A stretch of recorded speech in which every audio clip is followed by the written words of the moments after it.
3, 2, 1.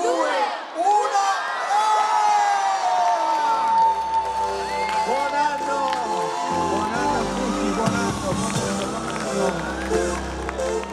Ottima partecipazione a Chiavari per il veglione di fine anno. L'esibizione di Sandro Giacobbe e di altri musicisti, tra questi Fiordaliso, Dino e le Village Girls, ha richiamato numerose persone in piazza Mazzini, dove la festa si è svolta in tranquillità. L'accensione di botti e mortaretti è stata inferiore agli anni passati, sebbene nel Tigullio 3 persone sono rimaste ferite. Si tratta di un 38enne, un 62enne e un ragazzo di 15 anni, residenti a Rapallo, Cogorno e Santa Margherita Ligure, che per fortuna hanno riportato ferite non gravi.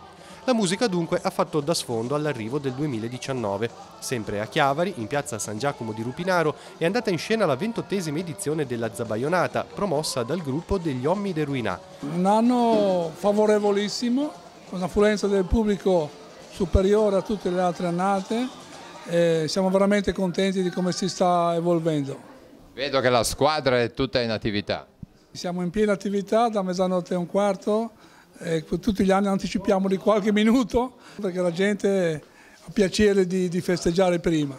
Siamo in tanti per la preparazione perché c'è da montare strutture e tutto quanto. Per fortuna siamo un gruppo che andiamo d'accordo e cerchiamo di andare avanti bene. La distribuzione è terminata dopo le 4 del mattino. I fondi raccolti saranno devoluti per le opere del Villaggio del Ragazzo. Il volontariato è sicuramente una grande risorsa della Liguria, dell'Italia e della nostra zona sicuramente.